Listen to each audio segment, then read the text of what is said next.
Hello dear students, welcome to the gateway classes. My name is Gulshan Kumar और मैं आपको पढ़ा रहा हूं इंजीनियरिंग मैथमेटिक्स 2। इंजीनियरिंग मैथमेटिक्स 2 में हमारी यूनिट चल रही है कॉम्प्लेक्स वेरिएबल इंटीग्रेशन, जिसका आज हमारा लेक्चर नंबर 5 है। देखिए, अगर हम बात करें कॉम्प्लेक्स वेरिएबल इंटीग्रेशन की, तो इस यूनिट के अंदर इससे पहले हमारे 4 लेक्चर कंप्लीट हो चुके हैं, जिसमें मैंने आपको लेक्चर नंबर 1 में पढ़ाया था लाइन इंटीग्रेशन। उसके बाद लेक्चर नंबर 2 में कॉची इंटीग्रल थ्योरम, और लेक्चर नंबर 3 में मैंने आपको 3 टॉपिक एक साथ पढ़ाए थे। कौन कौन से 3 टॉपिक थे? सबसे पहले Cauchy integral formula, extension of Cauchy integral theorem, Cauchy integral formula for derivative. ये तीनों के तीनों मैंने आपको लेक्चर नंबर 3 में मैं इनको पढ़ा चुका हूं, और वहां पर मैंने आपको इनके ऊपर बेस्ड एक एक क्वेश्चन भी सॉल्व कराया था। ठीक है ना? तीनों एक साथ इसलिए पढ़ाए थे जिससे कि आपको तीनों के क्वेश्चन में क्या डिफरेंस होता है वो आपको समझ में आ जाए। उसके बाद लेक्चर नंबर 4 में मैंने आपको कॉची इंटीग्रल फार्मूला और extension of Cauchy integral formula theorem के ऊपर बेस्ड काफी सारे क्वेश्चन सॉल्व कराए थे। ठीक है ना? सभी क्वेश्चन बहुत इंपॉर्टेंट थे और बहुत ही आसान क्वेश्चन सॉल्व हमने किए थे। उसके बाद अब हमारे पास यहां पर एक टॉपिक और बचता है, that is Cauchy integral formula for derivatives.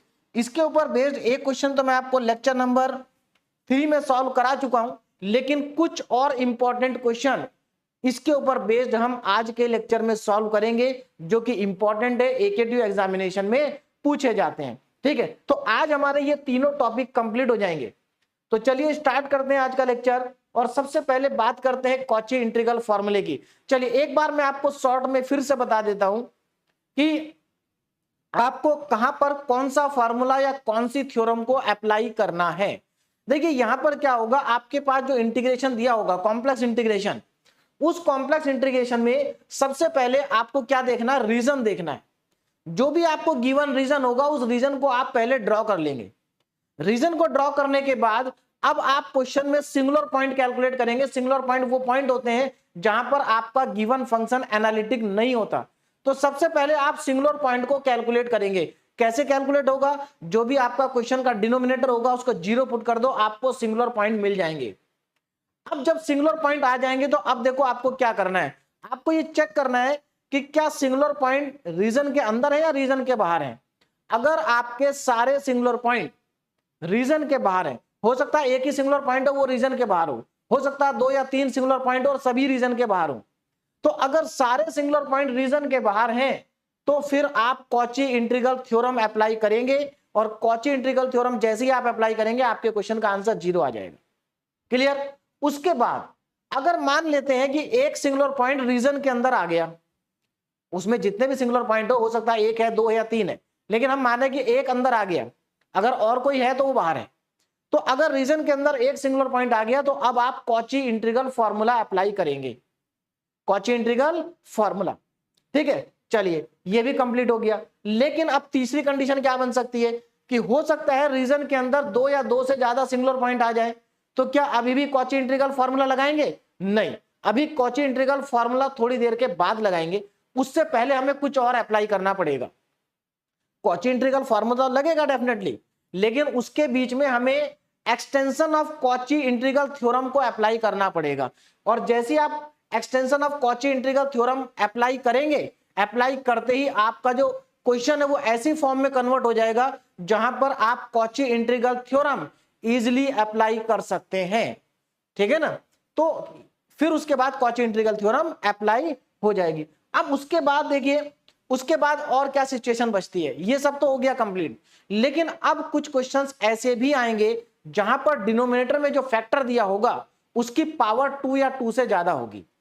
ऐसे केस में आप डेरिवेटिव वाला फॉर्मूला लगाएंगे। यानी कि आज हम सभी क्वेश्चन ऐसे सॉल्व करेंगे जनरली, है ना। ज्यादातर हमारे पास आज ऐसे ही क्वेश्चन होंगे जहां पर फैक्टर की पावर 2 या 2 से ज्यादा होगी, तो वहां पर आपको डेरिवेटिव वाला फॉर्मूला अप्लाई करना है।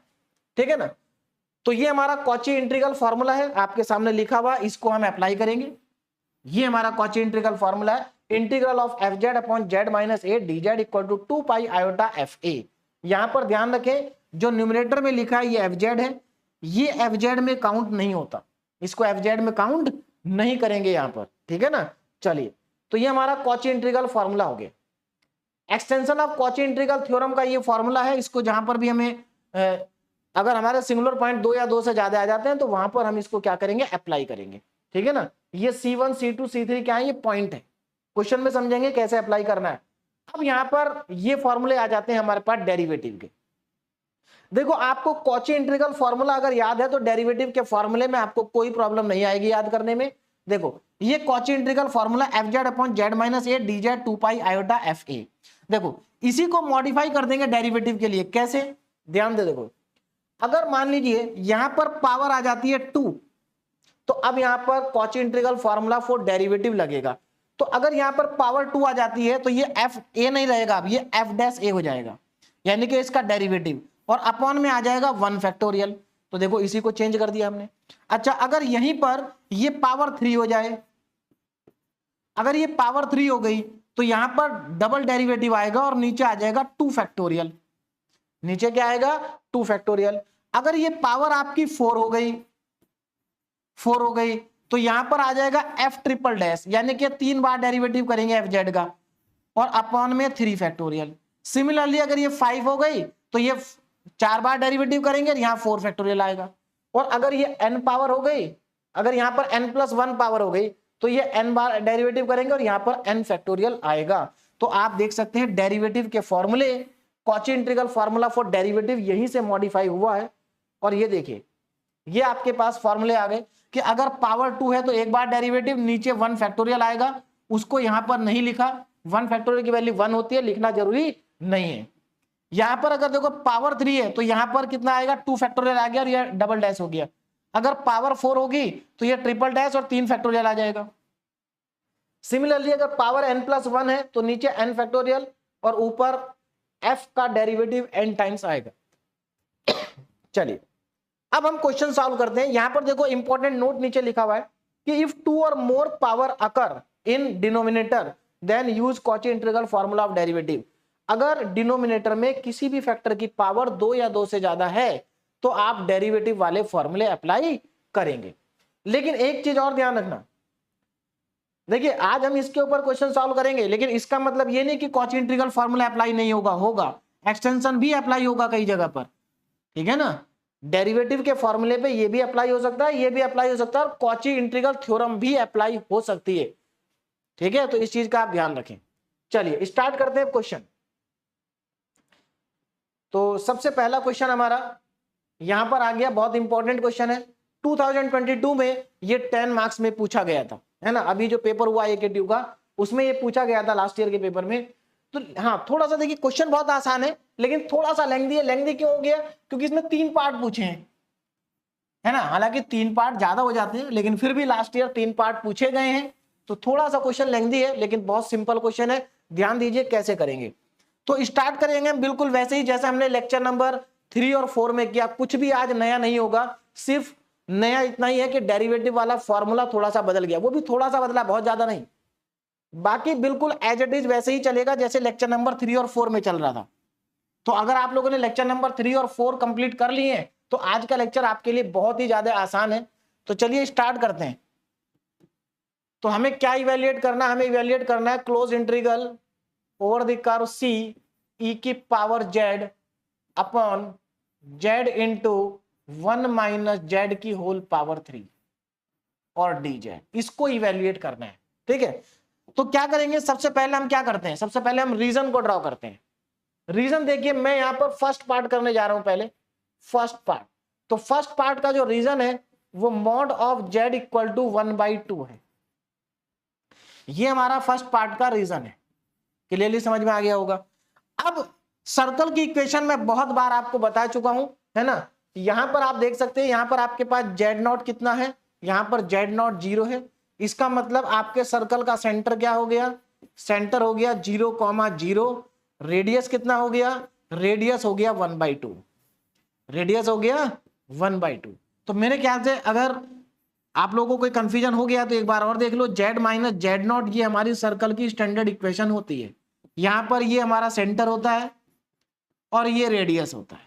ठीक है ना, तो यहां पर आप देख सकते हैं z0 यहां पर है ही नहीं, z माइनस z0 है ही नहीं, इसका मतलब z0 0 है। 0 होने का मतलब सेंटर 0,0 है, रेडियस 1/2 है। चलिए रीजन हमें पता चल गया, इसको बस ड्रॉ करना है। तो मैं सबसे पहले रीजन को ही ड्रॉ करूंगा। चलिए रीजन को ड्रॉ करते हैं, जरा ध्यान से देखें।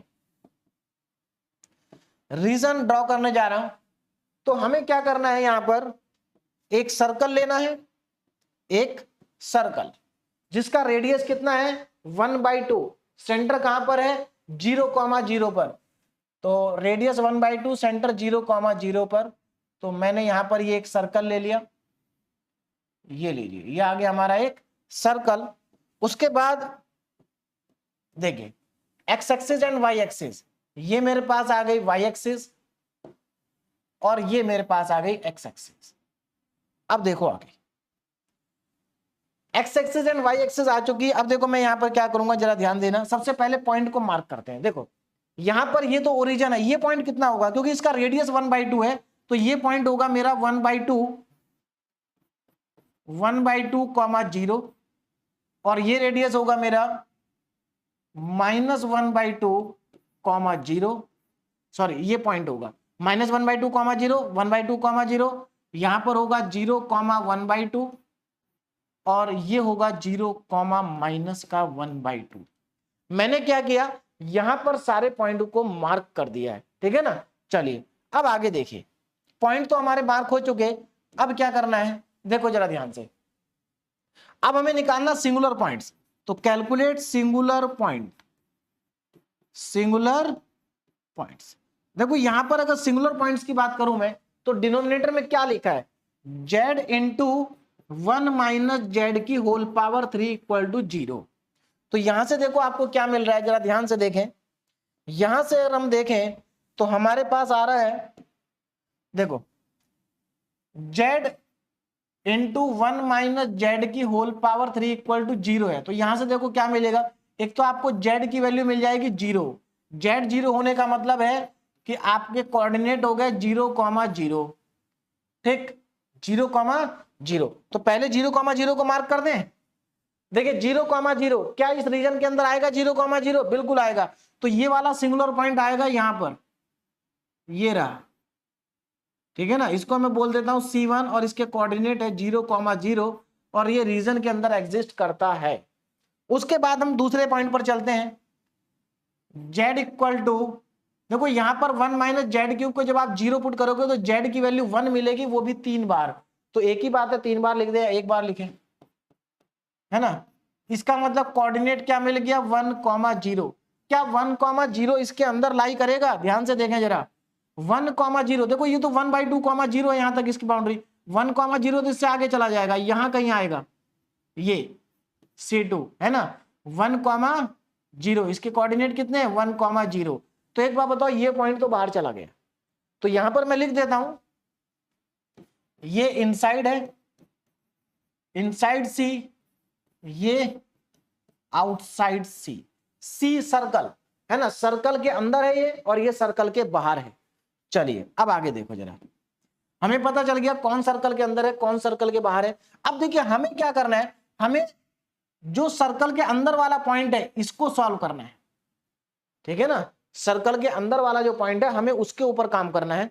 तो यहां पर जरा ध्यान से देखें, अब आप लोग क्या करेंगे, देखिए तो मुझे इसकी वैल्यू कैलकुलेट करनी है, ठीक। चलिए वैल्यू इवैल्यूएट करते हैं, जरा देखो इसका आंसर कैसे निकलेगा। सबसे पहले मुझे जो इंटीग्रल कैलकुलेट करना है मैं उसको लिख लेता हूं, close integral over the curve C e की power z divided by z 1 - z की होल पावर 3 और dz। अब यहां पर जरा ध्यान से देखना इस स्टेप को, इंपॉर्टेंट है। देखो यहां पर अगर मैं बात करूं, मेरे पास जो अंदर पॉइंट गया है वो 0,0 गया, z इक्वल टू 0 के इक्विवेलेंट।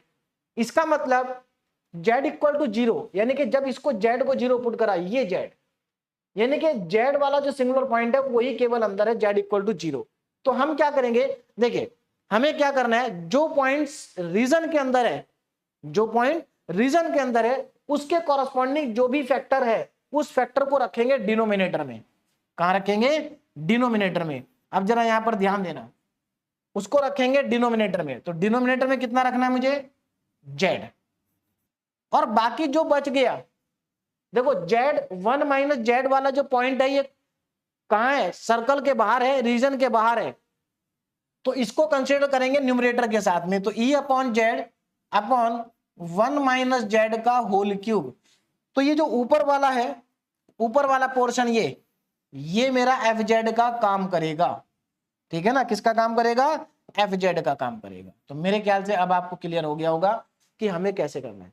तो देखो अगर जेड वाला जो पॉइंट था हमारे पास, जेड के कॉरस्पॉन्डिंग ये अंदर आ रहा है, तो जो अंदर आ रहा है उसको नीचे लेंगे डिनोमिनेटर में, और 1 माइनस जेड के कॉरस्पॉन्डिंग जेड का पॉइंट आ रहा है 1,0, ये बाहर जा रहा है, तो जो बाहर जा रहा है उसको न्यूमरेटर के साथ लेंगे। अब यहां से देखो ये मेरा एफ जेड का काम कर रहा है, फॉर्मूला क्या बनेगा, अब मैं यहां पर फॉर्मूला अप्लाई करने जा रहा हूं। कौन सा फॉर्मूला, कॉची इंटीग्रल फॉर्मूला। क्या होता है Cauchy integral formula, 2 pi iota bracket में लिखेंगे एफ जेड कितना है, ई की power z upon 1 minus Z की होल पावर 3, ठीक है। अब ये एफ जेड है, इसमें जेड की जगह क्या पुट करना है, जेड की वैल्यू, और जेड की वैल्यू कितनी है, 0। तो यहां पर जेड इक्वल टू 0 क्या कर देंगे, सब्स्टिट्यूट कर देंगे। तो मैं नेक्स्ट स्लाइड पे इसका आंसर लिख देता हूं। तो देखिए हमारे पास क्या आ जाएगा, close integral over the curve C e की power z upon z 1 minus z का whole cube d z. Actual में ये सब इसी के कॉरस्पॉन्डिंग चल रहा है, डी जेड है ना।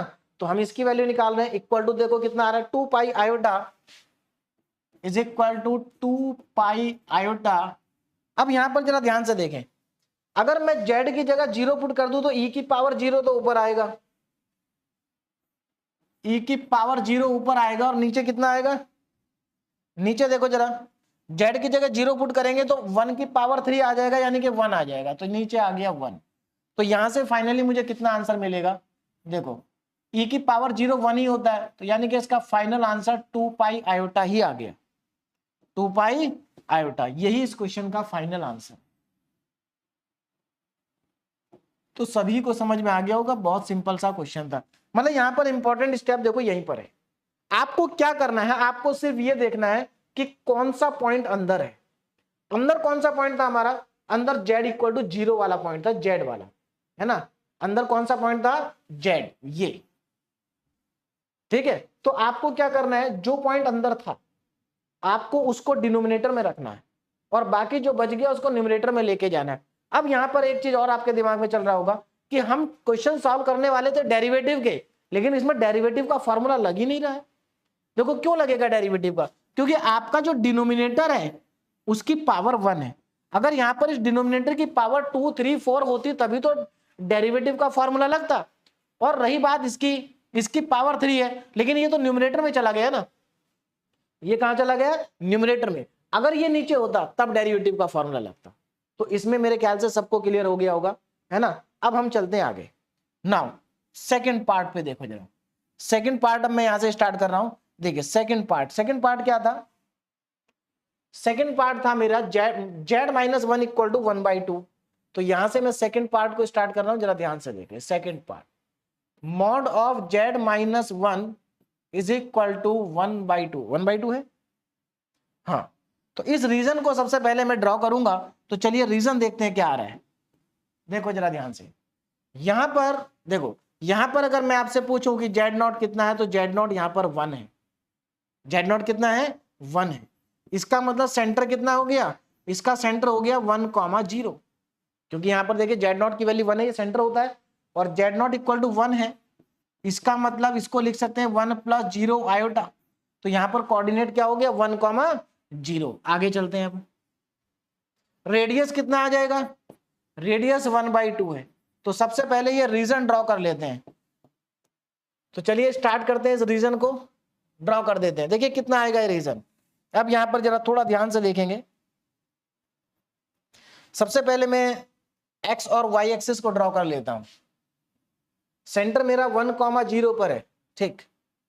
तो ये मेरी y axis, this is y axis, है ना। और यहां ले लेता हूं मैं एक्स एक्सिस, ये लीजिए, ये हो गई एक्स एक्सिस, ठीक। चलिए अब एक सर्कल लेंगे। अब जरा ध्यान से देखो, सर्कल का जो सेंटर है वो 1,0 पे है, रेडियस 1/2 है। तो 1,0 तो इधर कहीं होगा, रेडियस 1/2 है। तो मैं यहां पर एक सर्कल ले लेता हूं, ये लीजिए,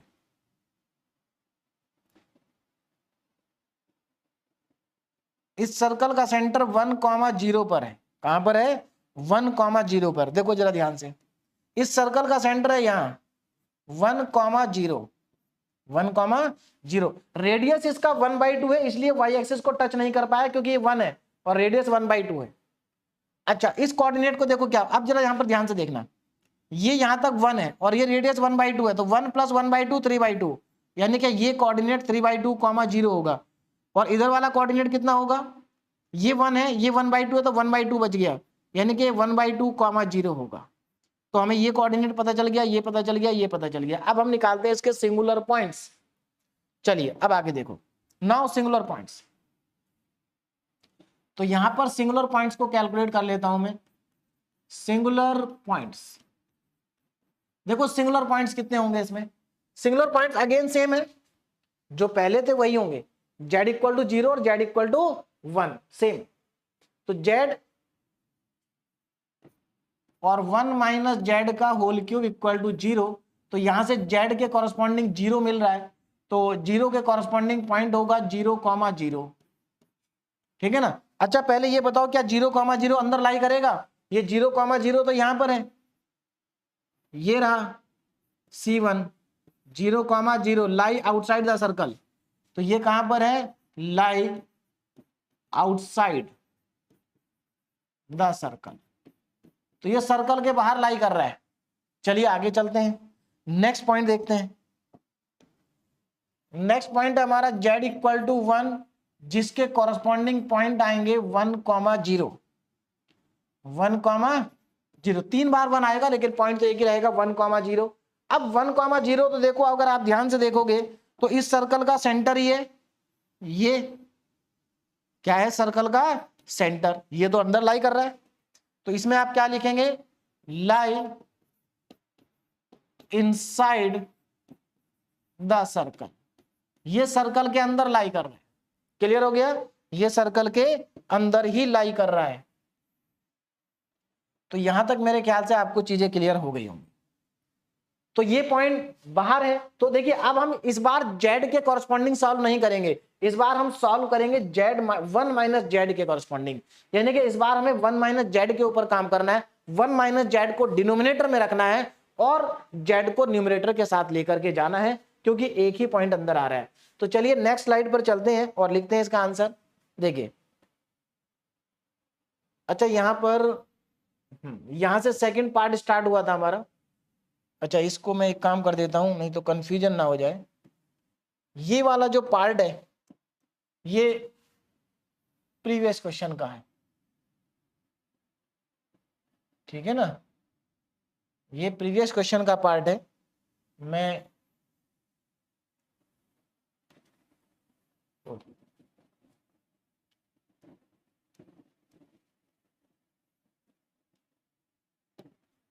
रिमूव हो रहा, चलिए कोई, तो ध्यान रखना आपको, ये उधर का पार्ट है, ठीक है ना? ये लीजिए, और यहां से हमारा सेकंड पार्ट स्टार्ट हो गया है। सेकंड पार्ट का इधर पोर्शन। अब चलते हैं आगे, देखो जरा ध्यान से। अब मुझे इवेल्युएट करना था क्या? मुझे इवेल्युएट करना है close integral over the curve C e⁻z upon z1 - z की होल पावर 3 और dz। अब देखो यहां पर क्या करना, आप जरा ध्यान से देखना, हमें 1 - z को डिनोमिनेटर में रखना है। क्यों? क्योंकि 1 - z के कॉरस्पॉन्डिंग जो पॉइंट है वो रीजन के अंदर आ रहा है, और जो पॉइंट रीजन के अंदर आता है उसको डिनोमिनेटर में रखते हैं। तो यहां पर मैं इसको रखूंगा डिनोमिनेटर में, यानी कि डिनोमिनेटर में आएगा मेरा 1 - z की होल पावर 3, और बचा कौन? z, ये चला जाएगा न्यूमरेटर में। तो e⁻z अपॉन z dz, ठीक है ना? dz ये चला गया मेरा न्यूमरेटर में। चलिए अब आसान हो गया। अब यहां पर देखो, अब हमारे पास ये fz है और ये 1 - z की होल पावर 3 है। तो यहां पर मुझे अब डेरिवेटिव का फॉर्मूला लगाना पड़ेगा, क्योंकि पावर 3 है। तो देखो क्या आ जाएगा, 2 पाई आयोटा, 2 पाई आयोटा। अब जरा ध्यान देना, using the formula of Cauchy integral for derivative. अब मैं लिख नहीं रहा हूं बार बार, तो 2 पाई आयोटा, और यहां पर देखो क्या आएगा, अब जरा ध्यान से देखना, पावर 3 है तो पहली बात तो नीचे 2 फैक्टोरियल आएगा, अगर पावर 3 होगी तो 2 फैक्टोरियल आएगा, पावर 2 होगी तो 1 फैक्टोरियल आएगा, है ना। तो पावर 2 है तो 3 है तो 2 फैक्टोरियल आ गया। और अब यहां पर जरा ध्यान से देखना, एक्चुअल में यहां पर एफ डबल डैश ए आएगा, यानी कि फंक्शन एफ जेड का 2 बार डेरिवेटिव। अब जरा ध्यान से देखना, यहाँ एफ जेड क्या, ई की पावर जेड अपॉन जेड, तो मैं एक काम करता हूं, इसको ऐसे लिखता हूं, d2 over d z square e की पावर जेड अपॉन जेड, और कहां पर, एट जेड इक्वल टू 1 के ऊपर। देखो यहां पर थोड़ा सा, अच्छा एक चीज और, यहां पर एक चीज, रुक जाइए, एक चीज गलत हो गई है। क्या गलत हो गई है, जरा ध्यान से देखो, यहां पर एक्चुअल में 1 माइनस जेड का होल क्यूब है, जबकि हमारे जो फॉर्मूले हैं स्टैंडर्ड, इनमें देखो सभी में जेड माइनस ए है। क्या है, जेड माइनस ए माइनस जेड नहीं है कहीं भी, तो पहले मुझे जेड माइनस ए बनाना पड़ेगा। तो कोई बात नहीं, इसको बना लेते हैं, देखिए कितना आ जाएगा, माइनस कॉमन ले लो, तो जब आप माइनस कॉमन लोगे तो बाहर माइनस आ जाएगा, और ये ई की power z upon Z divided by Z minus 1 की होल पावर 3 आएगा, एंड डी जेड। ठीक है ना, अब कोई कंफ्यूजन नहीं होना चाहिए, मैंने माइनस को कॉमन ले लिया इसमें से, तो अगर 1 माइनस जेड क्यूब में से माइनस को कॉमन लेंगे तो माइनस बाहर आ जाएगा, पावर 3 है इसलिए माइनस आएगा बाहर, अगर पावर 2 या 4 होती तो माइनस कॉमन लेके बाहर प्लस ही आता। चलिए अब आगे बढ़ते हैं, अब यहां पर जरा ध्यान देना, कितना आ जाएगा, देखो माइनस, अब माइनस का 2 पाई आयोटा, ठीक है ना, माइनस का 2 पाई आयोटा अपॉन में 2 फैक्टोरियल आएगा क्योंकि पावर 3 है, D upon D square upon d z square, और यहां पर मुझे एफ जेड का डिफरेंशिएशन करना है, ई की पावर जेड अपॉन जेड, और वैल्यू पुट करेंगे यहां पर जेड इक्वल टू 1। देखो ध्यान से समझो जरा, ये मेरा एफ जेड है, क्या ये एफ जेड है, इसका 2 बार डेरिवेटिव आएगा, एफ डबल डैश जेड, फिर जेड की जगह पर हम रखेंगे 1, जो कि यहां पर ए का काम, ए की वैल्यू कितनी है, 1 है, तो इसका 2 बार डेरिवेटिव करना पड़ेगा मुझे, तो 2 बार डेरिवेटिव कर लेते हैं, देखिए कितना आ जाएगा, यहां 2 से 2 कट जाएगा क्योंकि 2 फैक्टोरियल 2 ही होता है, तो ये आ जाएगा minus 2 pi iota upon 2 into 1।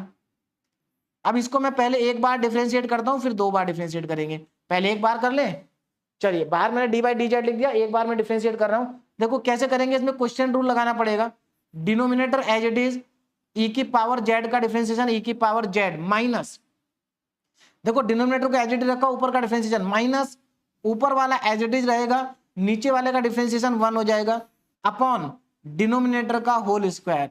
ये हमारा अभी एक बार डिफरेंशिएशन हुआ है, अभी एक बार और करना है, तो चलिए एक बार और करते हैं, जरा ध्यान से देखो, यहां पहले तो 2 से 2 कैंसिल आउट कर देते हैं, तो यहां पर बाहर बचा मेरे पास माइनस का पाई आयोटा, अंदर देखो एक बार और डिफरेंशिएट कर रहा हूं, कितना आएगा जरा ध्यान से देखना, पहली बार डिनोमिनेटर एज इट इज रखेंगे, तो डिनोमिनेटर एज इट इज आ गया,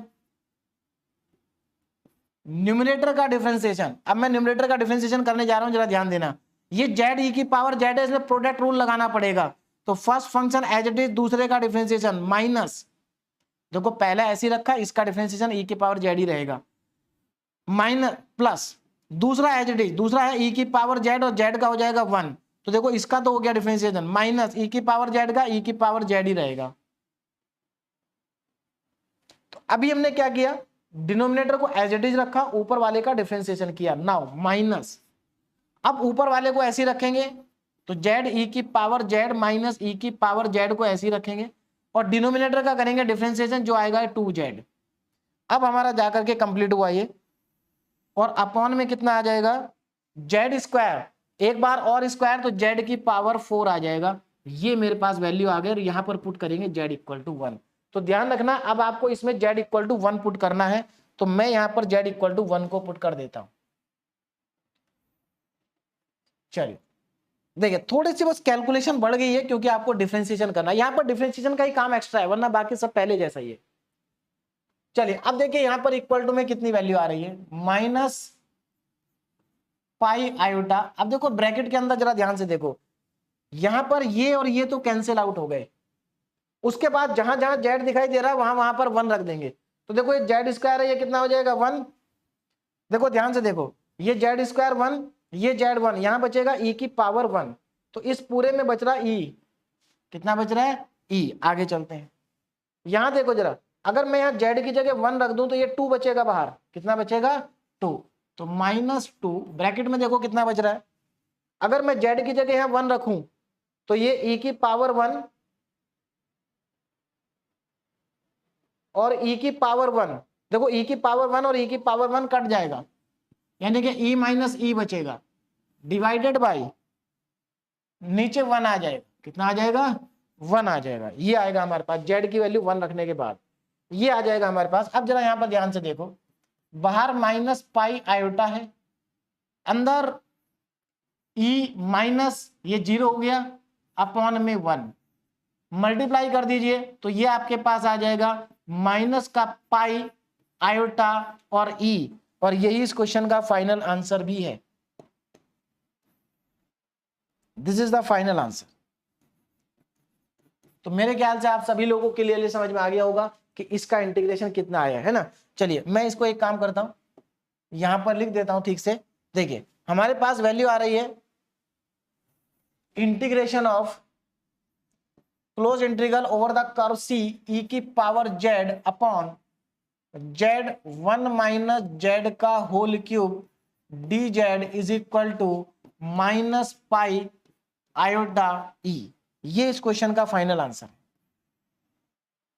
तो सभी को समझ में आ गया होगा, मुझे नहीं लगता इसमें कुछ ऐसी दिक्कत है, बट डिफरेंशिएट करना है।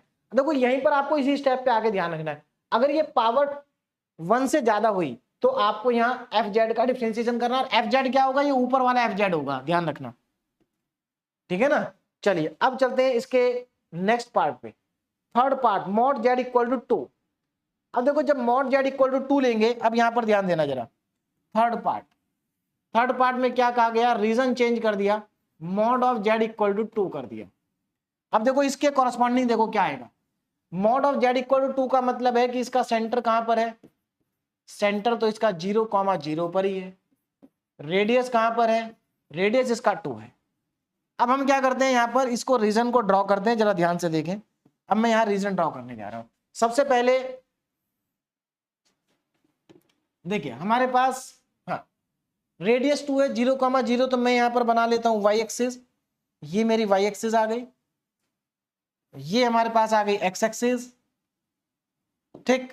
अब आगे देखो, एक्स एक्सिस और वाई एक्सिस आ चुकी है। अब एक सर्कल लेंगे जिसका सेंटर 0,0 है, तो ये मेरे पास आ गया एक सर्कल जिसका सेंटर 0,0 पर है। अब जरा ध्यान से देखेंगे आगे, देखो तो कोऑर्डिनेट क्या होंगे, इसका कोऑर्डिनेट होगा 2,0, इसका कोऑर्डिनेट होगा -2,0, और इसका कोऑर्डिनेट होगा 0,2, और इसका कोऑर्डिनेट होगा 0,-2। ये सारे कोऑर्डिनेट मेरे पास आ चुके हैं। अब देखो क्या करना है, अब हमें सिंगुलर पॉइंट फाइंड आउट करने हैं। हालांकि सिंगुलर पॉइंट हमने पहले ही कैलकुलेट कर रखे हैं, लेकिन फिर से मैं यहां निकाल लेता हूं सिंगुलर पॉइंट। जरा ध्यान से देखें, ये हमारी एक्स एक्सिस और ये हमारी वाई एक्सिस। देखिए singular points, now singular points, singular points, देखिए सिंगुलर पॉइंट्स क्या क्या होंगे, यहां पर z और 1 माइनस जेड का होल क्यूब इक्वल टू 0 है, तो यहां से मुझे मिलेगा z इक्वल टू 0, इसके कॉरस्पॉन्डिंग पॉइंट होगा 0,0। क्या ये लाई कर रहा है अंदर, डेफिनेटली अंदर लाई कर रहा है। यहां पर देखो ये हमारा 0,0 है, तो पहला पॉइंट हमारा लाई कर रहा है जिसको मैं बोल देता हूं C1, 0,0। चलिए दूसरा पॉइंट भी लाई करेगा, क्या देखते हैं। दूसरा पॉइंट होगा हमारा z इक्वल टू 1, जिसका मतलब है कोऑर्डिनेट होगा 1,0। अब 1,0 क्योंकि इसका रेडियस 2 है, तो 1,0 तो यहां कहीं लाई करेगा, ये C2 हो गया जिसके कोऑर्डिनेट हो गए 1,0। इसका मतलब both point lie inside the circle, both singular points lie inside this circle. Circle के अंदर लाई कर रहे हैं भाई दोनों। अब देखो जरा, सर्कल के अंदर दोनों लाई कर रहे हैं, इसका मतलब क्या हुआ, इसका मतलब ये हुआ अगर ये दोनों सर्कल के अंदर लाई कर रहे हैं, तो अब हमें यहां पर Cauchy integral formula for derivative से पहले या कॉची इंटीग्रल फॉर्मूला से पहले हमें extension of Cauchy integral theorem को अप्लाई करना पड़ेगा। तो चलिए अप्लाई करते हैं। देखिए, तो सबसे पहले मैं क्वेश्चन लिख लेता हूं, close integral over the curve C e की power z upon z into 1 minus z का होल क्यूब डी जेड। यही क्वेश्चन था, एक बार क्रॉस चेक कर लेते हैं। हाँ यही है, ई की power Z Z 1 minus z का होल क्यूब। अब इसमें पहले मुझे एक्सटेंशन लगाना पड़ेगा क्योंकि मेरे दोनों पॉइंट अंदर आ रहे हैं, तो यहां पर मल्टी कनेक्टेड रीजन वाला कॉन्सेप्ट लगेगा। तो देखो क्या करना है, जरा ध्यान से देखो। पहले तो दोनों इंटीग्रल, एक C1 के अलॉन्ग आ जाएगा, ये C1 के अलॉन्ग आ जाएगा, और दूसरा इंटीग्रल C2 के अलॉन्ग आ जाएगा, है ना। Close integral over the curve C1 and close integral over the curve C2। देखो जब आप C1 लेंगे, जब आप क्या लेंगे C1, तो C1 जब आप लेंगे तो ध्यान रखना C1 क्या है, 0,0 है, किसके कॉरस्पॉन्डिंग आया है, जेड के कॉरस्पॉन्डिंग आया है। तो जब आप C1 लेंगे तो ध्यान रखना जेड को नीचे लेना है। देखो C1 के कॉरस्पॉन्डिंग कोऑर्डिनेट 0,0 है, 0,0 का मतलब है जेड इक्वल टू 0, तो आप डिनोमिनेटर में 0 को रखेंगे, और जो बच गया ई की power z upon 1 minus Z, वो आप न्यूमरेटर के साथ कंसीडर करेंगे। तो ये हमारा न्यूमरेटर हो गया ऊपर वाला डी जेड। अच्छा अब आगे चलते हैं। देखो इसके बाद यहां आ जाइए, यहां पर डिनोमिनेटर क्या लेना C2 में। देखो C2 जो है वो किसके कॉरस्पॉन्डिंग है, जेड इक्वल टू 1 के कॉरस्पॉन्डिंग है, यानी कि 1 माइनस जेड क्यूब के कॉरस्पॉन्डिंग है। तो यहां पर 1 माइनस जेड क्यूब को नीचे लेंगे और ई की पावर जेड अपॉन जेड को हम ऊपर लेंगे, डी जेड। अब यहां से हमारे पास आंसर आ जाएंगे, ठीक है ना। अब हमें क्या करना है, इसको सिंप्लीफाई करना है। जरा ध्यान से देखिए कैसे करेंगे। यहां पर तो सिंपल है, यहां पर तो सिंपल कॉची इंटीग्रल फॉर्मूला आपका अप्लाई हो जाएगा क्योंकि यहां पर कोई प्रॉब्लम आपको नहीं है, ठीक है ना। तो चलिए, तो स्टार्टिंग इस वाले में क्या होगा, 2 पाई आयोटा और ई की power z upon 1 minus z का होल क्यूब और जेड के इक्वल टू 0। यहां पर जेड की जगह 0 रख देंगे, इसमें तो कोई प्रॉब्लम नहीं है। इसमें प्रॉब्लम है 2 पाई आयोटा। अब जरा ध्यान देना, पावर कितनी है डिनोमिनेटर की 3, तो यहां पर 2 बार डेरिवेटिव होगा, नीचे आ जाएगा 2 फैक्टोरियल। अच्छा यहां पर 2 बार डेरिवेटिव करना पड़ेगा, किसका, ऊपर वाले फंक्शन का। ऊपर वाला फंक्शन क्या है, ई की पावर जेड अपॉन जेड है, और किस पॉइंट पर, जेड इक्वल टू 1 पॉइंट पर। अब इन दोनों को सॉल्व कर लेंगे, आंसर आ जाएगा। देखिए नेक्स्ट पेज पे चलते हैं और हमारा जो आंसर है वो आ जाएगा। देखिए तो हमारे पास close integral over the curve C e की पावर जेड अपॉन जेड और 1 माइनस जेड का whole cube d z equal to. अब मैं यहां देखो इक्वल टू में लिख रहा हूं। देखो यहां ध्यान देना, 2 पाई आयोटा, ठीक है ना। अंदर कितना बचेगा, जब आप यहां पर जेड की जगह 0 रखेंगे तो ये ऊपर ई की पावर 0 और नीचे 1 बचेगा, ई की पावर 0 और नीचे 1 बचेगा। आगे का देखते हैं, आगे का part. Now plus 2 pi iota upon 2 into 1, और ब्रैकेट में देखो जरा ध्यान से, देखो यहां पर ब्रैकेट में क्या आ रहा है, ई की पावर जेड अपॉन जेड का 2 बार डेरिवेटिव आ रहा है। ये मैं ऑलरेडी डेरिवेटिव कर चुका हूं तो दोबारा नहीं करते। देखो यहां पर ई की पावर जेड अपॉन जेड का डेरिवेटिव मैंने पहले किया था, कितना आया था ये, अगर आप इसको देखें फाइनली ये सिंप्लीफाई हो गए जेड इक्वल टू 1 पर। एक मिनट, फाइनली ये सिंप्लीफाई होने के बाद केवल ई बचा था अंदर। देखो बाहर तो ये बाहर वाला पोर्शन तो ये बाहर ही रहा, माइनस पाई आई। ये जो ब्रैकेट वाला है ये पूरा का पूरा डिफरेंशिएशन सॉल्व करने के बाद और जेड को 1 रखने के बाद इसकी वैल्यू ई आ रही है। तो मैं इसको रिजल्ट को यहाँ डायरेक्टली यूज कर लेता हूं, इस रिजल्ट को डायरेक्टली यूज कर लेता हूं, 2 पाई आयोटा अपॉन 2 फैक्टोरियल, और ब्रैकेट में आएगा ई, ब्रैकेट में क्या आएगा, ई आएगा। बस इसको सॉल्व कर लेते हैं। तो यहां से देखो 2 पाई आयोटा, और ये हमारे पास ई की पावर 0 1 होता है ना, यहां 2 से 2 कट गया, प्लस पाई आयोटा ई, पाई आयोटा ई। अच्छा एक मिनट, यहां पर साइन को देखना पड़ेगा। हाँ यहां पर साइन का ध्यान दीजिए, यहां देखो फिर से 1 माइनस जेड है, इसमें से मुझे माइनस को कॉमन लेना पड़ेगा। यहां पर कॉची इंटीग्रल फॉर्मूला लगाने से पहले यहां पर माइनस साइन को कॉमन लेंगे, तो मैं थोड़ा सा यहां पर जरा दोबारा से लिख देता हूं, ये माइनस कॉमन नहीं लिया मैंने। देखो यहां जो ये वाला पार्ट है, मैं एक काम करता हूं, इसमें से पहले माइनस कॉमन ले लेता हूं, तो यहां माइनस आ जाएगा, close integral over the curve C2 e की पावर z अपॉन जेड और अपॉन में z माइनस 1 की होल पावर 3 एंड dz। अब ठीक हो गया, अब लगेगा ना Cauchy integral formula for derivative, क्योंकि अब स्टैंडर्ड फॉर्म बन गई। चलिए, तो ये थोड़ा सा करेक्शन था, तो यहां पर भी थोड़ा सा करेक्शन आ जाएगा। देखो अब जरा ध्यान दीजिए, पहले वाले पार्ट में कोई दिक्कत नहीं है, यहां पर बीच में आ गया minus sign 2 pi iota upon 2 factorial आ जाएगा, क्योंकि हम डेरिवेटिव का फॉर्मूला लगाने जा रहे हैं, यहां पर 2 फैक्टोरियल आ जाएगा, है ना। और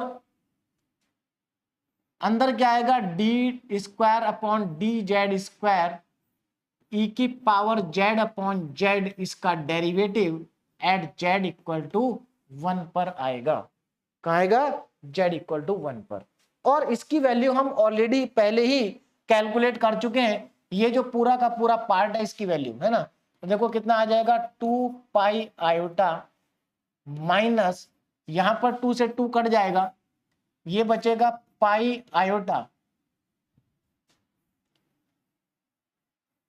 ये हमारा 2 फैक्टोरियल था, है ना। चलिए एक बार और लिख लेते हैं, 2, देखो यहां पर कितना था हमारे पास, जरा ध्यान से देखिए, ये था 2 पाई आयोटा अपॉन 2 फैक्टोरियल। तो यहां पर मैं लिखता हूं 2 पाई आयोटा अपॉन 2 इंटू 1, ये 2 फैक्टोरियल नहीं चाहिए, ठीक है ना। चलिए अब इसको ध्यान दीजिए, इसकी वैल्यू मैं ऑलरेडी कैलकुलेट कर चुका हूं, इसलिए मैं डायरेक्ट लिख रहा हूं ई। यहां 2 से 2 कट गया, तो 2 से 2 कटने के बाद देखो कितना बच रहा है, 2 pi iota minus pi iota e. इसमें से कॉमन कितना आ रहा है, इसमें से पाई और आयोटा कॉमन आ गया, बचा 2 माइनस ई, और यही इस क्वेश्चन का फाइनल आंसर भी है, ठीक है ना। This is the final answer, 2 pi iota 2 minus e, pi iota 2 minus e. तो यहां पर हमारा जो क्वेश्चन नंबर 1 था, क्वेश्चन नंबर 1 एक्चुअल में 3 पार्ट थे, वो कंप्लीट हो गए। देखिए यहां पर मैं आपको समझा रहा हूं, बोर्ड पे बना रहा हूं, तब इसको इतना समय लगा है, जब आप इसको कॉपी में करेंगे तो आपको इतना समय नहीं लगेगा। चलिए अब स्टार्ट करते हैं सेकंड क्वेश्चन। शो करना है आपको ये इसके इक्वल। तो यहां पर आंसर तो आपको पहले से ही पता है कि पाई अपॉन 16 आना चाहिए। रीजन सबसे पहले ड्रॉ कर लेते हैं, तो जरा ध्यान दीजिए यहां पर, तो हमें इवेल्युएट करना है close integral over the curve c d z upon z square plus 4 का होल स्क्वायर, ये हमें शो करना है किसके बराबर, पाई अपॉन 16 के बराबर शो करना है। चलिए स्टार्ट करते हैं क्वेश्चन को, है ना। चलिए एक काम और कर लेता हूं, यहां पर एक स्टेप आगे बढ़ा लेते हैं इसको। देखो इसके फैक्टर क्या होंगे, पहले नीचे वाले के फैक्टर कर लेते हैं, डी जेड अपॉन, ध्यान से देखना, पहले मैं फैक्टर करके लिख देता हूं, फिर सिंगुलर पॉइंट के लिए आसानी रहेगी। देखो नीचे के अगर मैं फैक्टर करूं तो जेड प्लस 2 आयोटा और जेड माइनस 2 आयोटा आएगा, है ना, और उस पूरे का भी होल स्क्वायर, ये लीजिए।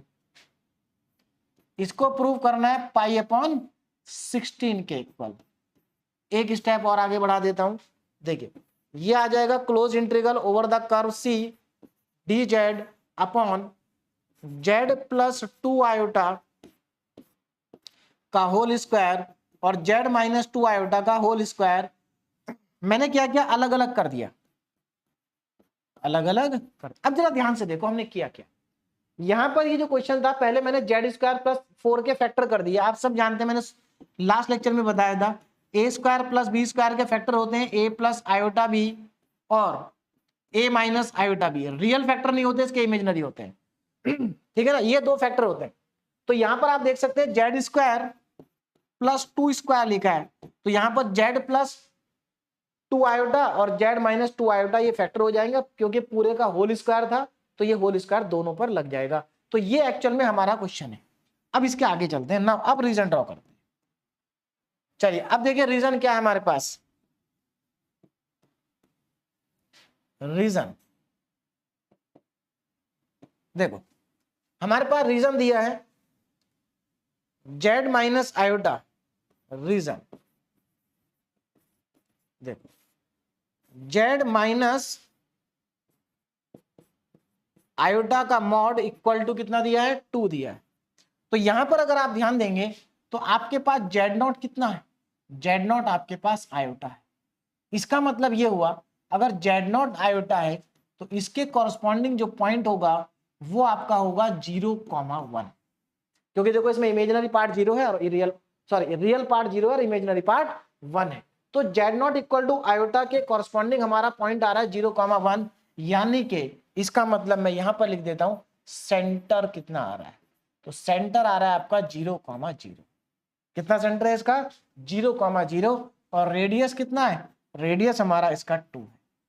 तो ये जो सर्कल बनेगा, 0,0 नहीं, 0,1, सेंटर क्या है 0,1 और रेडियस है 2। तो पहले इस रीजन को ड्रॉ कर लेते हैं। तो इसके लिए मैं पहले यहां पर क्या बनाता हूं, एक्स एक्सिस, ये हमारी वाई एक्सिस और ये हमारी एक्स एक्सिस। उसके बाद हम इस पे ड्रॉ कर लेते हैं एक सर्कल जिसका सेंटर कहां पर है, अच्छा सर्कल का जो सेंटर है वो 0,1 पर है, 0,1 ऊपर जाएगा, रेडियस उसका 2 है। तो देखो जरा ध्यान से, यानी कि हमारा जो सर्कल है कुछ इस तरीके से आएगा, इसका सेंटर 0,1 पर है। कहां पर है, 0,1 पर, ये लीजिए। देखो अब जरा ध्यान से देखेंगे, ये हमारी वाई एक्सिस, ये क्या है वाई एक्सिस, यहां पर एक्स एक्सिस और ये वाई एक्सिस। अब जरा ध्यान से देखो, सेंटर सर्कल का 0,1 पर है, 0,1 यहां कहीं होगा, रेडियस इसका 2 है, तो ये हमारा सर्कल का सेंटर है 0,1। चलिए सेंटर 0,1 पर है, रेडियस इसका 2 है, रेडियस कितना है 2, छोटा सा मार्क करता हूं, ये 0,1, रेडियस इसका 2 है, बहुत ही अच्छा। अब आगे देखो जरा, रेडियस 2 है। अब यहां पर पहले मैं सिंगुलर पॉइंट्स को निकाल लेता हूं, तब आगे की जो यहां पर आगे क्या करना है वो क्लियर हो पाएगा। देखो अब जरा यहां पर ध्यान देना, now singular points, singular points देखो जरा कितने होंगे। अब जरा ध्यान देना, ये तो हमारा रीजन हो गया। अब मैं सिंगुलर पॉइंट निकालने जा रहा हूं। सिंगुलर पॉइंट की अगर मैं बात करूं तो मुझे डिनोमिनेटर को 0 रखना पड़ेगा, ये रहा मेरा डिनोमिनेटर, तो z+2 आयोटा का होल स्क्वायर और z-2 आयोटा का होल स्क्वायर को 0 पुट कर दीजिए। यहां से z की वैल्यू एक बार -2 आयोटा आएगी और एक बार +2 आयोटा आएगी आपके पास, है ना, क्योंकि रिपीट कर रही वैल्यू। चलिए तो यहां से हमारे पास सिंगुलर पॉइंट देखिए क्या आ रहे हैं, z इक्वल टू, पहला पॉइंट है z equal to -2 iota, z equal to -2 iota. इसका मतलब ये है कि जो कोऑर्डिनेट होंगे वो 0,-2 होगा, 0,-2, ठीक है ना। अब पहले मुझे ये बताओ ये बाहर आएगा कि अंदर आएगा, पहले इसी को डिसाइड कर लेते हैं। 0,-2 जरा ध्यान से देखना, ये 0,1 है, इसका रेडियस कितना है 2 है, इसका मतलब ये पॉइंट कितना होना चाहिए, ये पॉइंट होना चाहिए 0,-1। देखो 0,-1 क्यों हुआ, क्योंकि यहां से यहां तक ये 2 होना चाहिए, 1 तो यहीं पर हो गया, 1 ये होगा, नीचे आ जाएंगे नीचे, तो ये 0,-1 हुआ। और आगे देखो, देखिए चलिए अब यहां से ये तो 0,-1 है, हमें पॉइंट कहिए 0,-2। इसका मतलब ये जो पॉइंट है सिंगुलर पॉइंट, ये यहां लाई करेगा 0,-2 पर, जो कि सर्कल के बाहर है। तो यहां पर मैं लिख देता हूं आउटसाइड दिस सर्कल, सर्कल के क्या है आउटसाइड है। चलिए दूसरा पॉइंट देखते हैं जरा, दूसरा पॉइंट क्या है हमारा यहां पर, z equal to 2 iota, z equal to 2 iota. इसके कॉरस्पॉन्डिंग जो पॉइंट होगा वो 0,2 होगा। क्या 0,2 बाहर है सर्कल के? देखो ये 0,1 है, अगर ये 0,1 है तो ये वाला पॉइंट 0,3 होगा। समझ रहे हो क्यों? क्योंकि रेडियस 2 है। तो 0,2 तो यहां कहीं लाई करेगा, ये 0,2, इसको मैं बोल देता हूं C1, यहां लाई कर रहा हूं। इसका मतलब 0,2 मेरा यहां पर लाई कर रहा है, जरा ध्यान से देखो।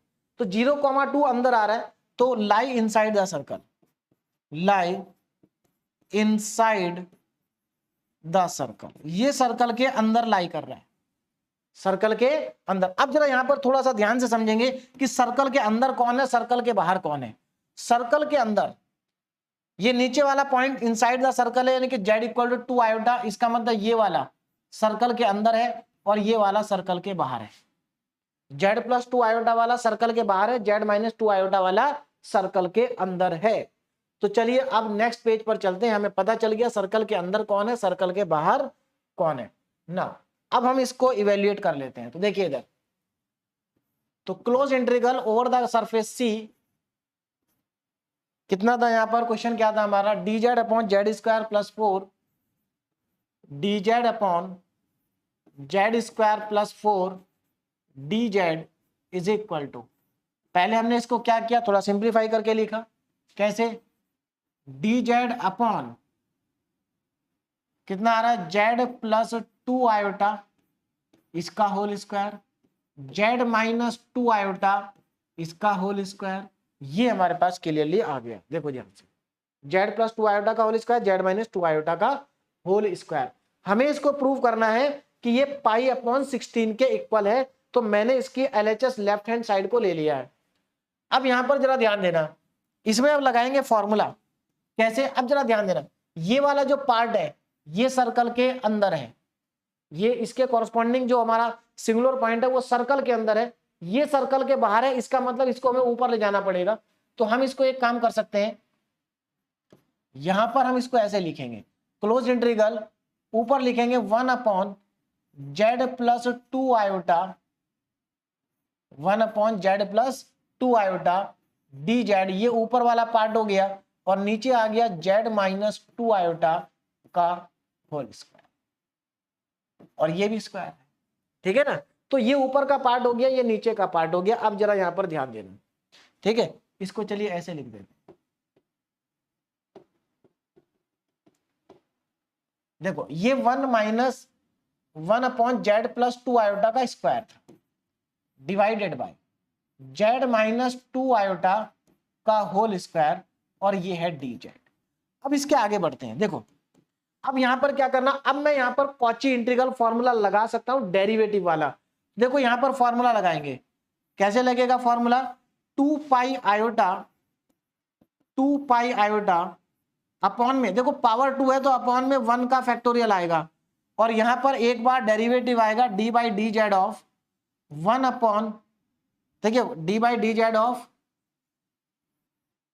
1 अपॉन z+2 आयोटा का होल स्क्वायर, इसका आ जाएगा डेरिवेटिव। तो मेरे ख्याल से क्योंकि यही एफ जेड है आपके पास। अब देखो जरा ध्यान से, इसका डेरिवेटिव कितना होगा, 2 पाई आयोटा। अब मैं इसका डेरिवेटिव करने जा रहा हूं। देखो यहां पर ये 1/z+2 आयोटा का होल स्क्वायर है, यानी कि यहां पर तो मैं सीधे सीधे 1/x² का फॉर्मूला लगा सकता हूं। 1/x² का डेरिवेटिव कितना होता है, ये होता है -2/x³, -2/x³, यही तो होगा इसका। तो यहां पर मेरे पास देखो इसका डेरिवेटिव सीधे सीधे आएगा -2/x³। देखो ध्यान देना, x³ इसका क्यूब हो जाएगा। तो यहां पर ये कितना है, z+2 आयोटा इसका होल क्यूब। अच्छा ये किस वैल्यू, किस पॉइंट पर है, ये वैल्यू आपको निकालनी है z=2 आयोटा पर। ये देखो ना पॉइंट क्या है आपका, z=2 आयोटा। तो ये वैल्यू आपको फाइंड करनी है z=2 आयोटा के ऊपर, z=2 आयोटा के कॉरस्पॉन्डिंग। अब यहां पर देखो,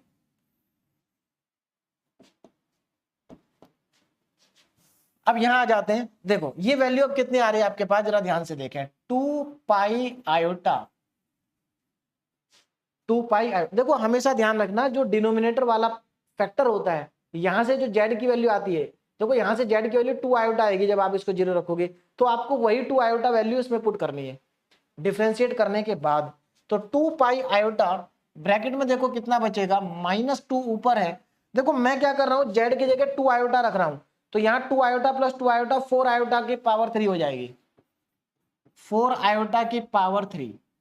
इसको सिंप्लीफाई करते हैं तो ये आ जाएगा 2 पाई आयोटा ब्रैकेट में ऊपर -2, 4 की पावर 3 64 हो जाएगा, 64 आयोटा की पावर 3। यहां पर 1 आयोटा की पावर से 1 आयोटा की पावर कम हो गई, एक देखो 2 पाई आयोटा ब्रैकेट में -2 अपॉन 64 आयोटा की पावर 3, ये हमारे पास आ जाएगा। अब यहां पर देखो इसको थोड़ा सा सिंप्लीफाई और करते हैं, तो 2 pi iota into -2 divided by, देखो यहां पर ये 64 है और आयोटा की पावर 3, आयोटा की पावर 3 को हम लिख सकते हैं माइनस का आयोटा, यानी कि माइनस का आयोटा हो जाएगा। अब यहां से देखो क्या क्या कैंसिल हो रहा है, जरा ध्यान से देखो। ये पहले तो माइनस का 4 पाई आयोटा ऊपर आ जाएगा, है ना, 4 पाई आयोटा, नीचे आ रहा है माइनस का 64 आयोटा। अब यहां पर आयोटा से आयोटा तो कैंसिल आउट हो जाता है, 4 से ये 16 टाइम्स कैंसिल हो गया और माइनस से माइनस खत्म हो गया, तो मेरे ख्याल से यहाँ पाई ऊपर बचा, नीचे 16 बचा, पाई अपॉन 16। और आपको अगर देखें ध्यान से तो यही तो हमारा RHS भी है ना, तो equal to RHS, hence proved, क्योंकि हमें शो करना था, तो हेंस प्रूव। तो क्वेश्चन बहुत आसानी से हो जाएंगे, बस आपको स्टेप बाय स्टेप आगे बढ़ना है। और आज का हमारा last question, evaluate by Cauchy integral formula, इसको हमें कॉची इंटीग्रल फॉर्मूला लगा के इवेल्युएट करना है, कॉची इंटीग्रल फॉर्मूले से इवेल्युएट करना है। जरा ध्यान दीजिए कैसे ये इवेल्युएट होगा। देखिए सिंपल क्वेश्चन है, फिर से पहले हमें रीजन पे फोकस करना है ना, और ये हमारा डिनोमिनेटर है। तो चलिए पहले इंटीग्रल को देख लेते हैं। Integral over the close surface c Z square minus 2z upon z+1 का होल स्क्वायर। और देखो ये जो पार्ट है इसको क्या लिख सकते हो आप, चलिए पहले तो मैं z²+4 ही लिख रहा हूं, लेकिन इसके फैक्टर करके लिखेंगे, इसके फैक्टर हो जाएंगे, है ना, रियल नहीं होंगे लेकिन इमेजिनरी फैक्टर होंगे। तो इसको हम एक काम करते हैं, ऐसा लिख लेते हैं, is equal to close integral over the curve C z² - 2z upon में z+1 का होल स्क्वायर, और ये आ जाएगा z+2 आयोटा और z -2 आयोटा। देखो इसके फैक्टर कर दिए मैंने, ठीक है ना, ये 2 का स्क्वायर हो जाएगा, तो z+2 आयोटा, z -2 आयोटा और dz। अब हम रीजन को देखते हैं, रीजन क्या है हमारा, देखो जरा रीजन। तो सबसे पहले मैं रीजन की बात करता हूं, तो रीजन है मेरा यहां पर, रीजन देखो, रीजन है mod z = 3। आप सब जानते हैं mod z = 3 है, इसका मतलब z0 = 0 है। तो सेंटर क्या हो गया सर्कल का, सर्कल का सेंटर हो गया 0,0। रेडियस कितना आ जाएगा, रेडियस आ जाएगा 3। तो इस रीजन को मैं यहीं पर ड्रॉ कर लेता हूं, जरा ध्यान से देखें, रीजन को ड्रॉ कर रहे हैं। देखो ये मेरी y एक्सिस, ठीक, और ये लीजिए x एक्सिस। अब यहां पर एक सर्कल बना लेते हैं, एक सर्कल मैं यहां पर ड्रॉ कर लेता हूं, ध्यान से देखें, सर्कल जिसका सेंटर 0,0 पर है और रेडियस है इसका 3। कितना रेडियस है, 3 रेडियस है। एक मुझे यहां पर थोड़ा सा बड़ा सर्कल लेना पड़ेगा क्योंकि यहां पर पॉइंट सब अंदर आएंगे। चलिए ये मेरा सर्कल आ गया जिसका सेंटर है 0,0 पर, ये लीजिए, this is a required circle. तो ये हमारे पास क्या हो गई, x एक्सिस, और ये हो गई y एक्सिस, ये हमारा ओरिजिन है। अब जरा यहां पर ध्यान से देखना, ये पॉइंट जो होगा आपका, ये वाला पॉइंट, ये होगा 3,0, ये होगा माइनस का 3,0, ये होगा 0,3 और ये होगा 0,-3। तो ये रीजन मैंने ड्रॉ कर दिया। अब मुझे चेक करना है कि मेरे सिंगुलर पॉइंट्स कहां जा रहे हैं।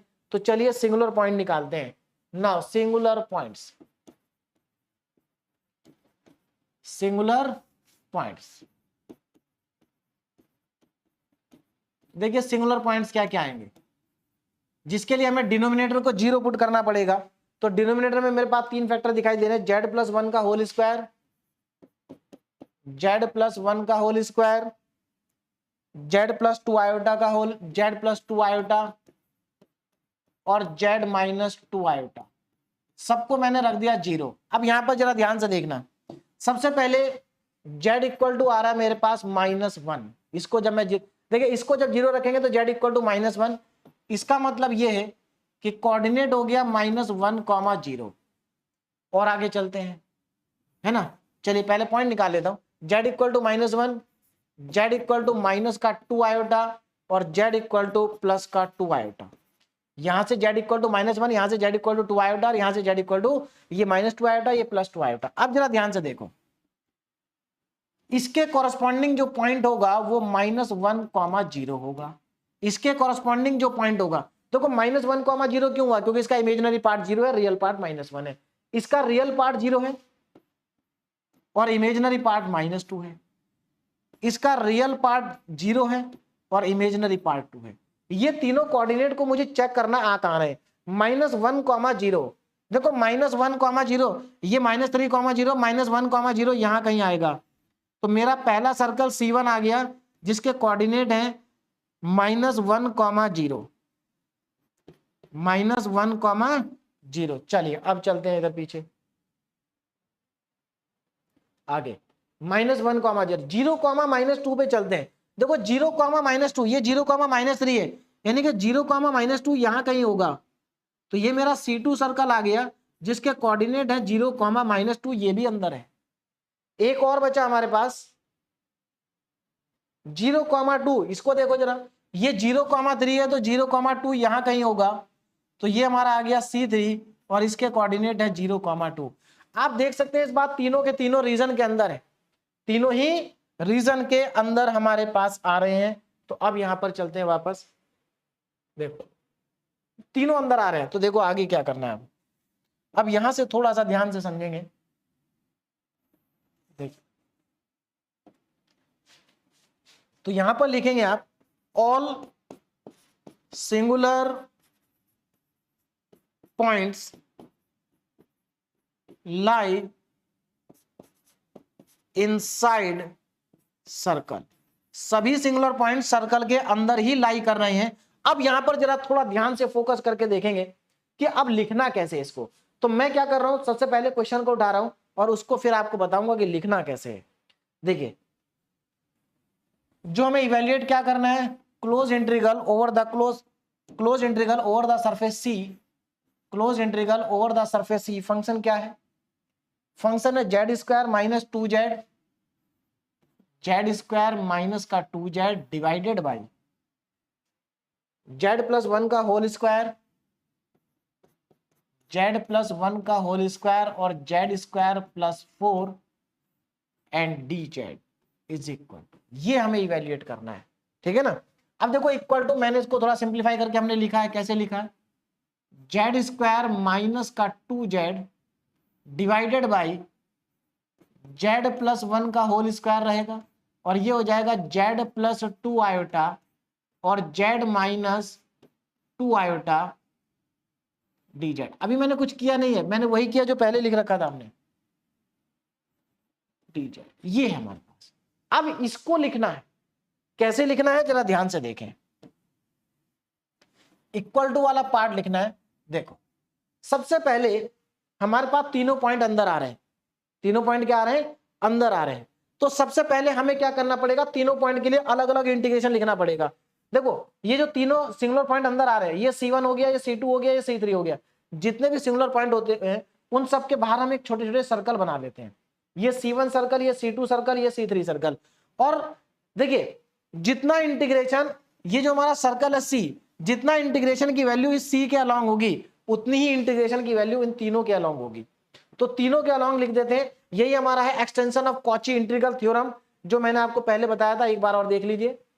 ये देखो कॉची इंटीग्रल थ्योरम का एक्सटेंशन ये लिखा आपके सामने। देखो इंटीग्रेशन की वैल्यू जितनी सी कर्व के अलोंग है ना, तो अगर इस सी कर्व के अंदर कुछ पॉइंट आ जाते हैं, छोटे छोटे सर्कल आ जाते हैं, होल आ जाते हैं, C1 C2 C3, तो आपको क्या करना है, आपको इस सी को ब्रेक कर देना है। देखो जितना इंटीग्रेशन C1 के अलोंग होगा, देखो यहां पर 3 होल है, C1 C2 C3, तो तीनों के अलोंग जितना इंटीग्रेशन होगा उतना ही इंटीग्रेशन सी के अलोंग भी होगा। तो हम यहां पर इसी का यूज करेंगे। देखो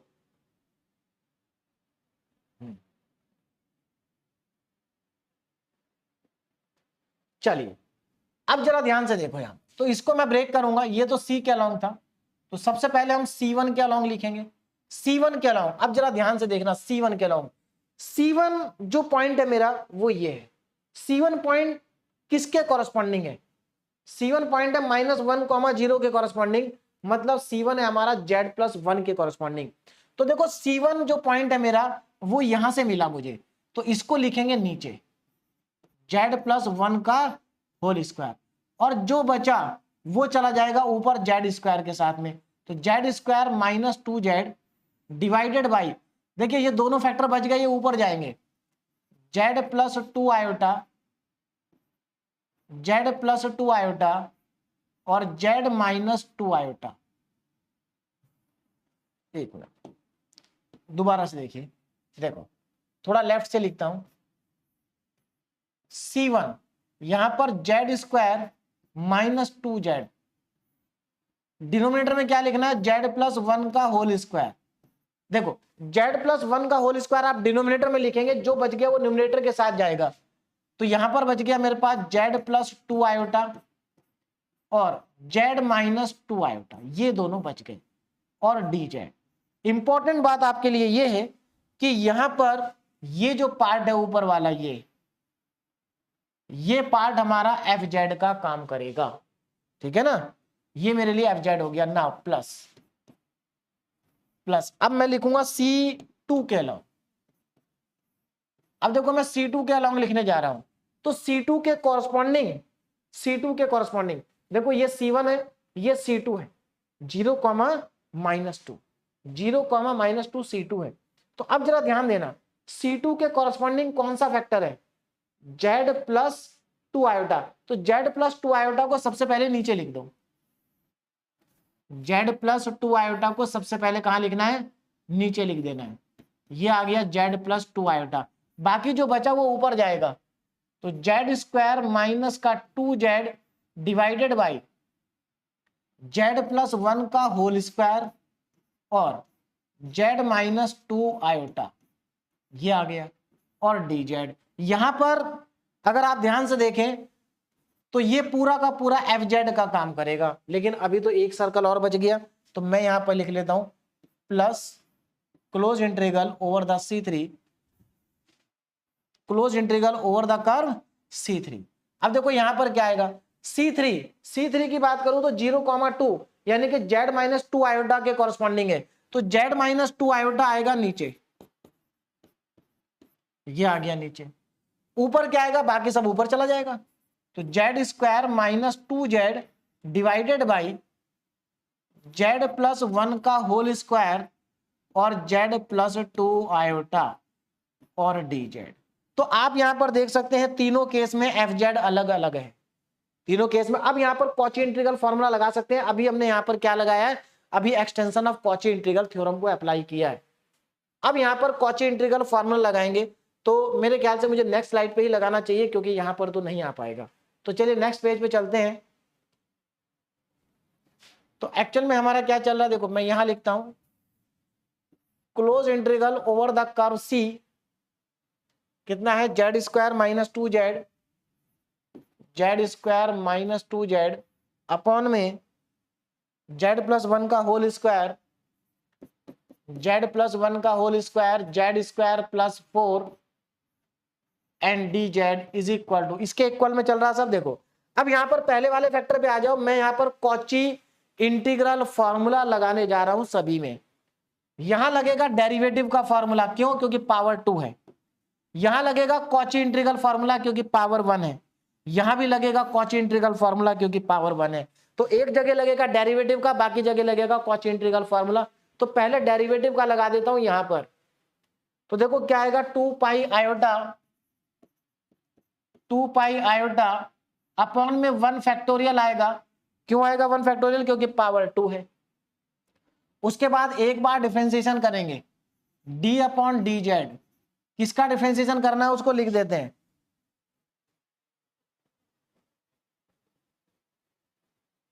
एक मिनट, हमारे पास, हाँ, इसका डिफरेंशिएशन करना। अच्छा एक चीज और देखो जरा, इसका मुझे डिफरेंशिएशन करना, और ये है क्या एक्चुअल में, z प्लस 2 आयोटा और z माइनस 2 आयोटा है क्या? ये आपका z स्क्वायर प्लस 4 है। इसकी जगह z स्क्वायर प्लस 4 लिखूंगा मैं, ठीक है ना? है तो ये z स्क्वायर 4 ही ना, z स्क्वायर प्लस 4। चलिए, तो यहां पर मुझे इंटीग्रेशन करना है z square minus 2z, z square minus 2z upon z square plus 4 का इंटीग्रेशन करेंगे। क्लियर हो गया? इसका इंटीग्रेशन, सॉरी डिफरेंशिएशन करेंगे। आगे चलते हैं। तो ये पार्ट तो क्लियर हो गया, और अब अगले पार्ट पे चलते हैं। अच्छा एक चीज और, यहां पर z की वैल्यू क्या पुट करेंगे? -1। तो साथ साथ लिख देते हैं z इक्वल टू -1 पुट करना है, प्लस 2 पाई आयोटा, फिर से ब्रैकेट लगा देता हूं, 2 पाई आयोटा। देखो इस वाले केस में मुझे कोई डिफरेंशिएशन नहीं करना है, ये मेरा fz है। तो मैं यहां पर fz लिखूंगा सीधे सीधे, 2 pi iota fz z square minus 2z divided by, देखो इस केस में fz कितना है, z प्लस 1 का whole square z minus 2i, z plus 1 का होल स्क्वायर और z माइनस 2 आयोटा। ये मेरे पास fz है। इसमें वैल्यू कितनी पुट करनी है जरा ध्यान से देखो, z प्लस 1 का whole square z minus 2 iota, और यहां पर वैल्यू होगी z इक्वल टू माइनस का 2 आयोटा प्लस 2 पाई आयोटा। देखो समझ में आ रहा है यहां पर z माइनस 2 आयोटा क्यों आया?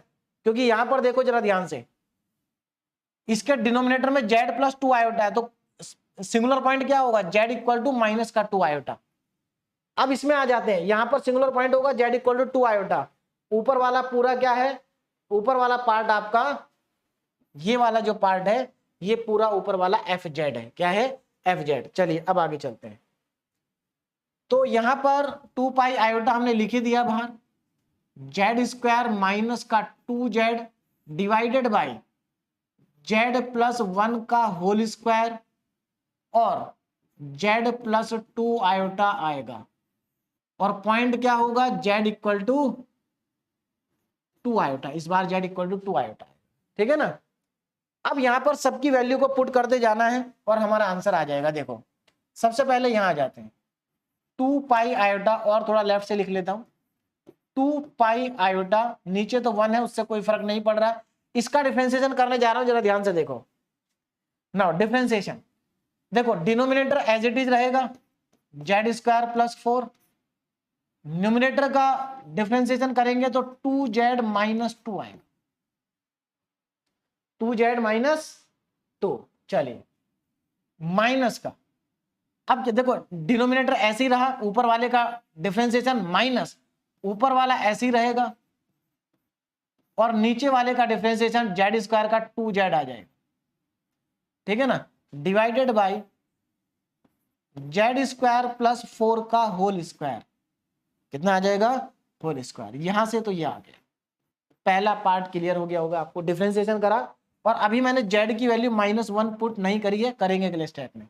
नाउ 2 पाई आयोटा, अब इसमें देखो जरा, इसमें आपको करना क्या है, z के प्लेस पर माइनस का 2 आयोटा रखना है, तो रख देते हैं।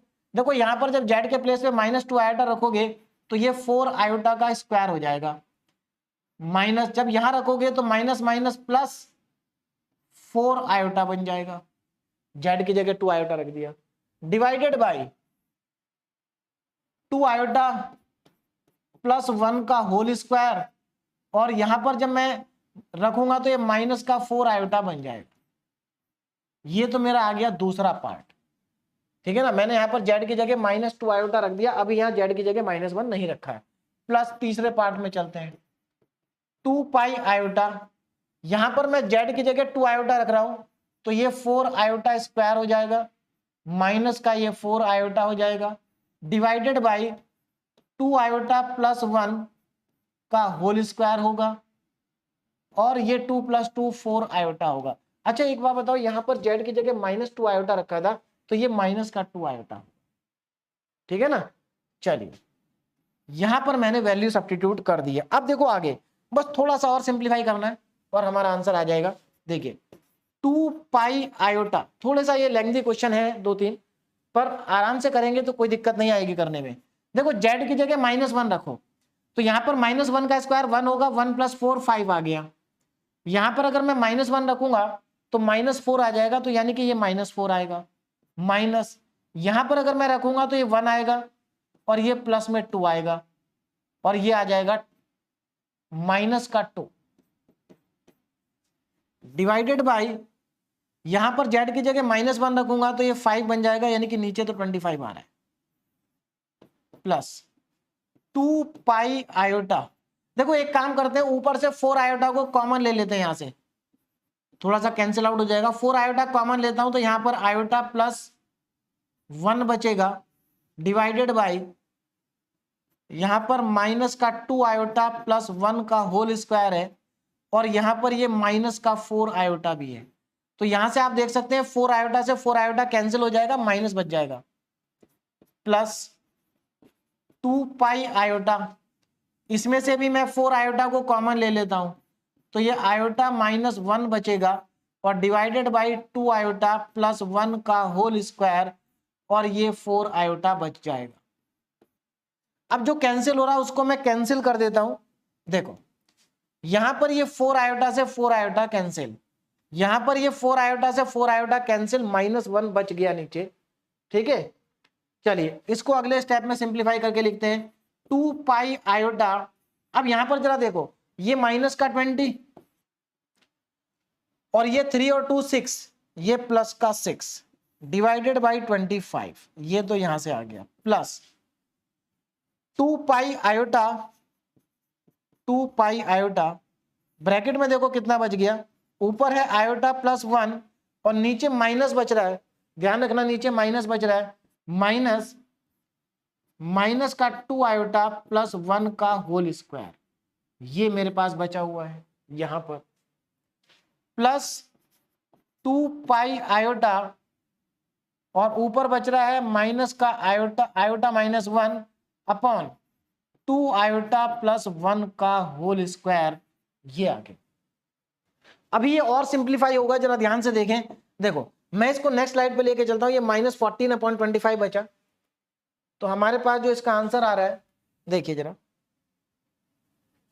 यानी कि close integral over the curve C, z² - 2z, z² - 2z divided by z+1 का होल स्क्वायर, z+1 का होल स्क्वायर, और z² + 4 dz is equal to, अब देखो इसके इक्वल टू में कितना आंसर आ रहा है। देखो यहां पर देखो ये -14/25 बचेगा, तो ये 2 पाई आयोटा माइनस का 14/25, ये तो पहला पार्ट आ गया है ना। अब इसमें देखो जरा, यहाँ माइनस है और इसमें प्लस है, मैं एक काम करता हूं इस वाले पार्ट को पहले लिख देता हूं, इसको बाद में लिख देता हूं। तो बाद वाला पार्ट पहले लिख रहा हूं मैं, 2 पाई आयोटा प्लस का 2 पाई आयोटा, ब्रैकेट में आयोटा -1, इतना ही है, हाँ 2 पाई आयोटा ब्रैकेट में आयोटा -1, और नीचे 2 आयोटा प्लस 1 का होल स्क्वायर, नीचे 2 आयोटा प्लस 1 का होल स्क्वायर, माइनस साइन। देखिए माइनस क्यों आया, क्योंकि ये माइनस है, मैं इस माइनस को यहां ले आता हूं, 2 pi iota, 2 pi iota, iota plus 1 bracket में है, और नीचे माइनस का 2 आयोटा प्लस 1 का होल स्क्वायर आपके पास है। बस इसको सिंप्लीफाई कर लेते हैं, अब आंसर आसानी से आ जाएगा। देखिए कितना आएगा, यहां से ये मल्टीप्लाई करो तो माइनस का 28 अपॉन 25, नहीं एक मिनट, यहां पर तो हमारा कितना था, 25 था ना, हाँ ये 25 है, कितना है 25 माइनस का 14/25। तो देखो अब हमारा आ कितना रहा है, ध्यान से देखो जरा, ये आ रहा है हमारे पास, मल्टीप्लाई करेंगे तो माइनस का 28/25 पाई आयोटा। ठीक है, अब यहां पर देखो जरा, इन दोनों में से एक काम करता हूं मैं, 2 पाई आयोटा को तो ले लेता हूं कॉमन, अंदर कितना बचा, ऊपर बचा आयोटा -1, नीचे इसका होल स्क्वायर ओपन कर रहा हूं मैं, देखो जरा कितना आएगा, a प्लस बी का होल स्क्वायर ओपन करेंगे तो ये 4 आयोटा का स्क्वायर प्लस 1 एंड प्लस का 4 आयोटा, सॉरी प्लस का 4 आयोटा, यहां पर इतना आ गया, minus iota plus 1 divided by, इसको ओपन करेंगे तो 4 आयोटा स्क्वायर प्लस 1 और माइनस का 4 आयोटा, ये वैल्यू मेरे पास आ रही है, बस इसको सिंप्लीफाई करना है। देखो जरा, तो पहला पार्ट तो हमारा आ गया -28/25 पाई iota plus 2 pi iota, bracket में देखो जरा आयोटा -1, यहां कितना बचेगा, देखो ये आयोटा स्क्वायर है, -1 होता है तो ये माइनस का 4 हो गया, तो यहां पर प्लस का 1 माइनस का 4, तो ये माइनस का 3 बचेगा, यानी कि ये आपका आ जाएगा, एक मिनट यहां पर,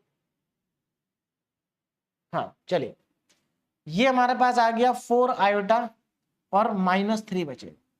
देखो कैसे बचा, ये 4 आयोटा और ये -4 और ये +1, तो माइनस का 3, इधर आ जाओ, आयोटा प्लस 1 डिवाइडेड बाई, यहां देखो जरा, ये माइनस का 4 ये माइनस का 3 बचेगा, और यानी कि माइनस का 4 आयोटा और माइनस का 3 बचेगा, माइनस का 3।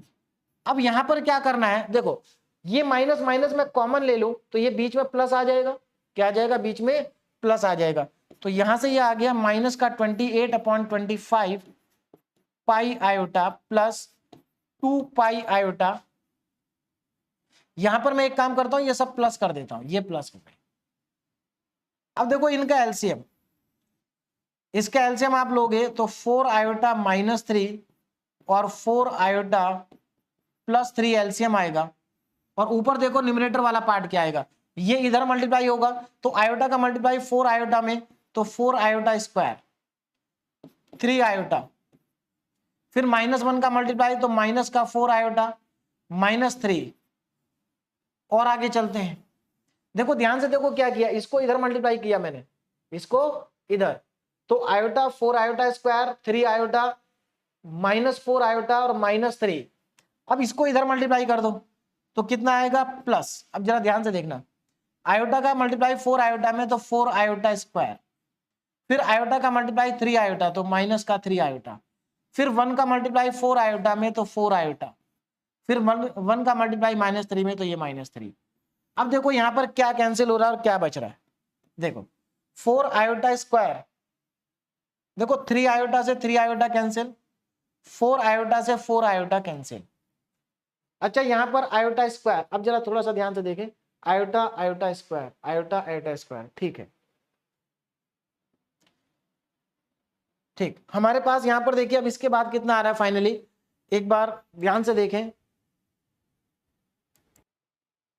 चलिए देखो, तो इसके बाद देखो कितना आ जाएगा, यहां ध्यान दें, माइनस का 28/25 पाई आयोटा प्लस 2 पाई आयोटा, देखो ब्रैकेट में कितना बच रहा है आप जरा ध्यान से देखेंगे, देखो ऊपर 4 iota square 4 iota square 8 iota square, उसके बाद -3 और -3, देखिए हमारे पास 2 ये बचे थे और -3 -6 हो गए, डिवाइडेड बाई, देखो यहां पर a प्लस बी और a माइनस बी का फॉर्मूला बन रहा है a square minus B square, तो ये आ जाएगा 16 आयोटा का स्क्वायर और -3 का स्क्वायर मतलब माइनस का 9।